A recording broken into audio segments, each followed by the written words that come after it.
বয়স ভিত্তিক ভাবে মানসিক গঠনের বিষয়গুলো চিন্তা করা উচিত। এই বয়সটা আসলে কেন গুরুত্বপূর্ণ? বাচ্চাটা যখন জন্ম হয় তখন তার 6টি নিউরোলজিক্যাল নেটওয়ার্ক, যেটি দেখে, শুনে, বোধ করে, সেন্স, ল্যাঙ্গুয়েজ এবং অ্যাটেনশন, এমনকি সেলিয়েন্স নেটওয়ার্ক, যেটা থেকে বাচ্চাটা খুঁজে নেয় যে কোন বিষয়টা গুরুত্বপূর্ণ, কোন বিষয়টা নয়। অ্যাটাচমেন্টের মাধ্যমে মায়ের সাথে ওই বাচ্চার একটা বন্ড তৈরি হয়। আমরা বলতে চাই মায়ের সাথে বাচ্চার অবিচ্ছিন্ন অবস্থান পাশাপাশি, এটা অত্যন্ত বৈজ্ঞানিক। বয়স ভিত্তিক ভাবে মানসিক গঠনের বিষয়গুলো চিন্তা করা উচিত। এই বয়সটা আসলে কেন গুরুত্বপূর্ণ? ধন্যবাদ ডক্টর আশফাক। আসলে বিজ্ঞানীরা এই যে ছোট শিশুদেরকে এবং শিশু কিশোরদেরকে লালন পালনের ক্ষেত্রে বয়সের একটি মাত্রা নির্ধারণ করে সেই সাথে কিছু বৈজ্ঞানিক তথ্য তারা জুড়ে দিয়েছেন। অর্থাৎ কিছু কিছু উন্নয়ন, ডেভেলপমেন্ট, সেটি বয়সের সাথে সাথে শেষ হয়ে যায়, আবার কোনো কোনো ডেভেলপমেন্ট সেগুলো বয়সের সাথে সাথে শুরু হয়। সেই জন্য বয়স ভিত্তিক যদি আমরা জিনিসগুলো জানতে পারি এবং সেটাকে যদি উদ্দেশ্য করে আমরা লক্ষ্য নির্ধারণ করি যে আমাদের আচরণ বাচ্চাদের লালন পালনের ক্ষেত্রে কি হবে, সেটি হবে বিজ্ঞান ভিত্তিক এবং যুক্তিসঙ্গত এবং দীর্ঘস্থায়ী হবে। তো এই কারণে বিজ্ঞানীরা, বিশেষ করে যারা বিহেভিয়ারাল হেলথ সায়েন্স এবং বিভিন্ন ধরনের সাইকোলজিক্যাল ডেভেলপমেন্ট নিয়ে কাজ করেছেন অতীতে, তারা এই তথ্যটা প্রকাশ করেছে এবং সেই সাথে প্রত্যেকটি ফাইন্ডিং যেটি পাওয়া গিয়েছে সেটার সাথে একটি বয়স জুড়ে দিয়েছেন। তো এইভাবে দর্শকদেরকে আমরা বলতে চাই যে এটি একটি জটিল একটি বিষয়। তো আমরা এই বয়সের ক্রমানুসারে শ্রেণী বিভাগ করে আজকের আলোচনাটা শুরু করতে চাই। আমরা শুরু করতে চাই জন্ম থেকে 3 বছর বয়স, 3 থেকে 5 বছর বয়স, 5 থেকে 10 বছর এবং 10 থেকে তার 17 বছর। এটা মোটামুটি। এর ভিতরে কিছু কিছু বিষয় রয়েছে যেগুলো একটু অতিক্রম করবে, অর্থাৎ সীমা একটু অতিক্রম করবে, ওভারল্যাপ ইংরেজি ভাষায় যেটা আমরা বলি, এটা করবে, তবে সেটি মার্জনীয়। আশা করি বুঝতে পেরেছেন। অনেক ধন্যবাদ ডক্টর খন্দকার তাহের। কাজে বুঝতে পারছি যে বয়সটা একটা গুরুত্বপূর্ণ বিষয়, কারণ বয়স ভেদে তাদের বিকাশের ক্ষেত্রে বিভিন্ন বিষয় আছে যেগুলো বয়স ভিত্তিক, সে কারণে হয়তো এই বয়সটা খুবই গুরুত্বপূর্ণ। তো আমি যদি শুরু করি যে আপনি যেটা বলছিলেন শুরুটা, যে 0 থেকে 3, মানে 0 থেকে 3, তো সেক্ষেত্রে আসলে কি ধরনের পদক্ষেপ নেওয়া উচিত? খুব সাধারণভাবে যদি শুরু করেন, তারপর আমরা ধীরে ধীরে প্রসঙ্গগুলিতে ঢুকবো। হ্যাঁ, অবশ্যই। এই 0 থেকে 3 এই ধারণাটা এসেছে যে বিভিন্ন বিজ্ঞানী, যেমন জন বোলবে এবং ডক্টর মাহালার, এই ধরনের বিজ্ঞানীরা যেটা বলেছেন যে একটি বাচ্চা যখন তার জন্ম হয় তখন তার অ্যাটাচমেন্ট থাকে তার মায়ের সাথে। অর্থাৎ বাচ্চাটা যখন জন্ম হয় তখন তার 6টি নিউরোলজিক্যাল নেটওয়ার্ক, যেটি দেখে, শুনে, বোধ করে, সেন্স, ল্যাঙ্গুয়েজ এবং অ্যাটেনশন, এমনকি সেলিয়েন্স নেটওয়ার্ক, যেটা থেকে বাচ্চাটা খুঁজে নেয় যে কোন বিষয়টা গুরুত্বপূর্ণ, কোন বিষয়টা নয়। এরকম সফিস্টিকেটেড 6টি নেটওয়ার্ক নিয়ে একটি বাচ্চার জন্ম হয়, কিন্তু আমরা সেটা বুঝতে পারি না। তবে ওই নেটওয়ার্কগুলো তার মস্তিষ্কে কাজ করে, কিন্তু এতটুকু খুব সূক্ষ্মভাবে, ডেলিনিয়েটেড ভাবে, হাইলি ডিফাইন্ড ভাবে সেটি কাজ করে না। তো এই ক্ষেত্রে আমরা যে জিনিসটাতে আমরা জোর দিচ্ছি সেটা হচ্ছে অ্যাটাচমেন্ট। অর্থাৎ বাচ্চাটা যখন জন্ম হয় তখন মায়ের সাথে অথবা মায়ের অবর্তমানে মাতৃস্থানীয় একজন মহিলার সাথে, অথবা মা ছাড়া যদি অন্য কেউ থাকেন, সেক্ষেত্রে সেটি কতটুকু কার্যকর হবে সেটা গবেষণা তত্ত্বে জানা যায়নি। যেটা জানা গেছে সেটি হচ্ছে ম্যাটারনাল অ্যাটাচমেন্ট। ম্যাটারনাল আচ্ছা। অ্যাটাচমেন্ট যখন সুদৃঢ় হবে তখন বাচ্চা প্রথমে নিজেকে সিম্বায়োটিক বলে চিন্তা করবে, অর্থাৎ সে শুরুতে মনে করবে মা এবং মায়ের শরীরের অংশ তার নিজেরই অংশ, অর্থাৎ সে মাকে নিজের থেকে পৃথক করতে পারবে না। সেক্ষেত্রে যে মেজর কাজগুলো করণীয় রয়েছে সেটি হচ্ছে মায়ের হুম। সাথে বাচ্চাটার ঘুমানো, মায়ের সাথে বাচ্চার অবস্থান, এবং ব্রেস্ট ফিডিং, যেটা আমরা পাচ্ছি যে প্রথম 6 মাস তাকে এক্সক্লুসিভ ব্রেস্ট ফিডিং করাতে হবে, সে সময় অন্য কোনো খাবার তাকে দেওয়া যাবে না।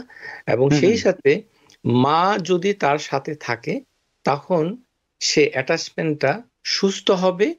অ্যাটাচমেন্ট শব্দটা একটা ইংরেজি শব্দ, কিন্তু এটি একটি বৈজ্ঞানিক তত্ত্বের উপর দাঁড়িয়ে আছে।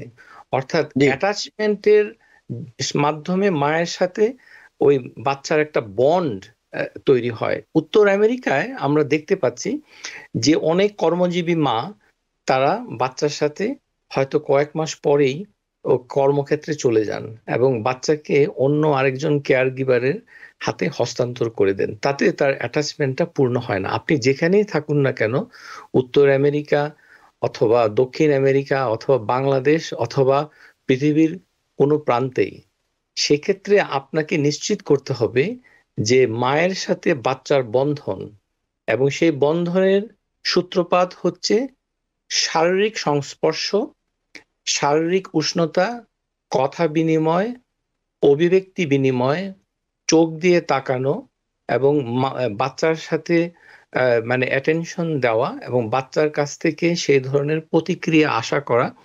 এই হুম। হুম। যে সমন্বয় মা এবং বাচ্চা, এটা যদি না হয় জি।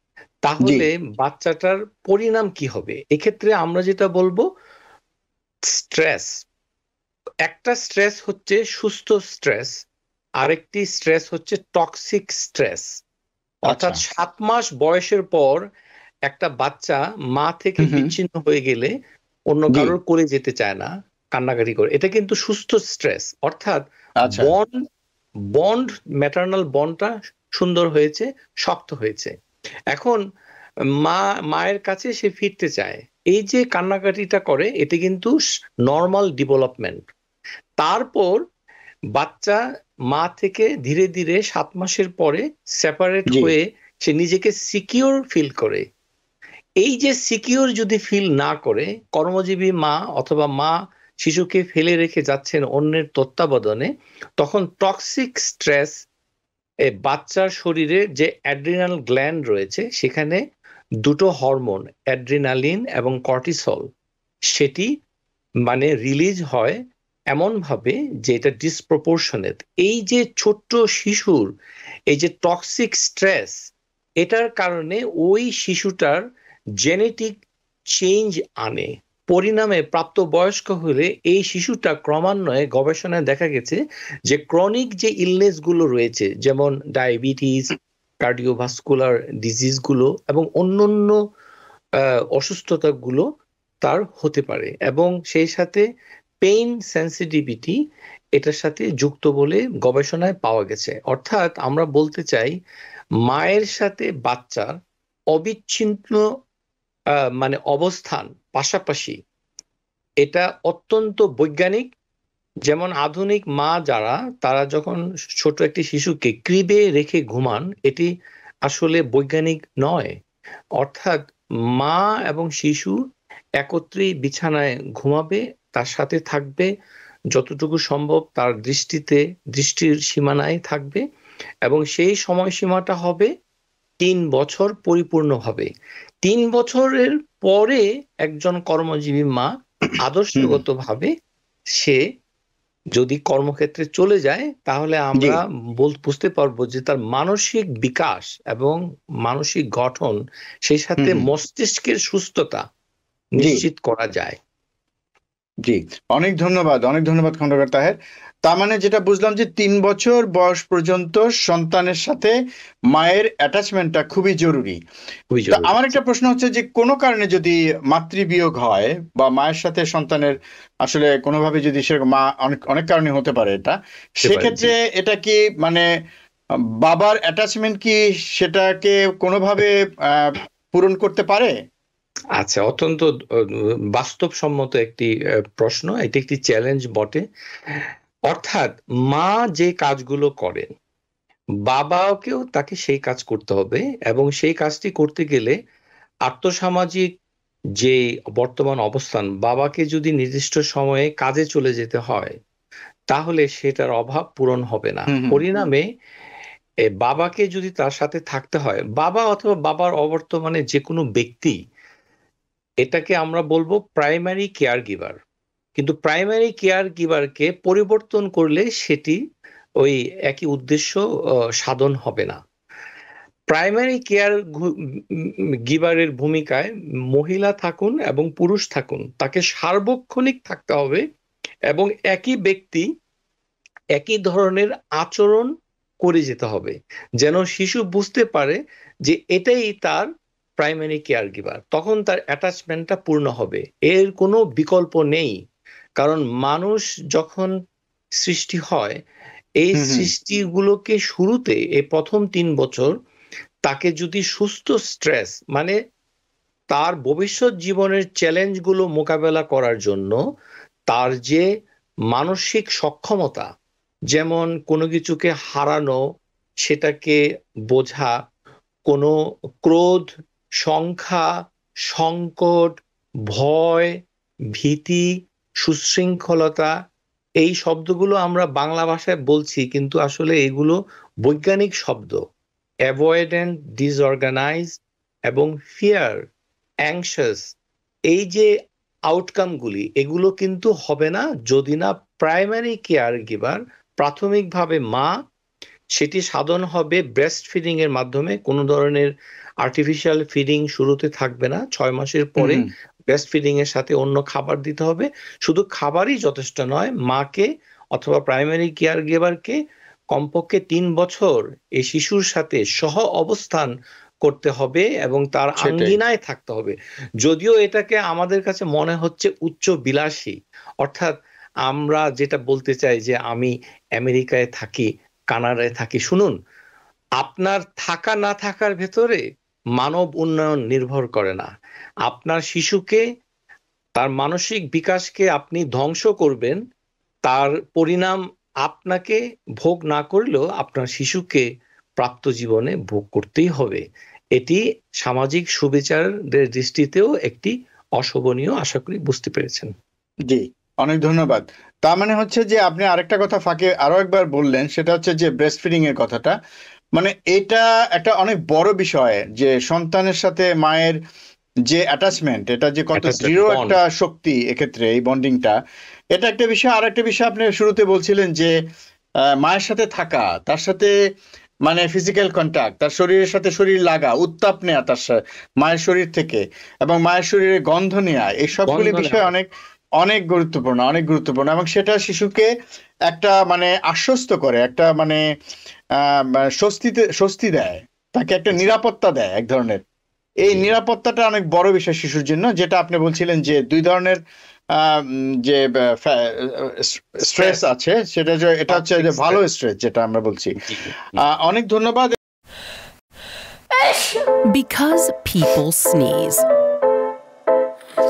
Because not everyone washes their hands. Because kids touch a lot of things.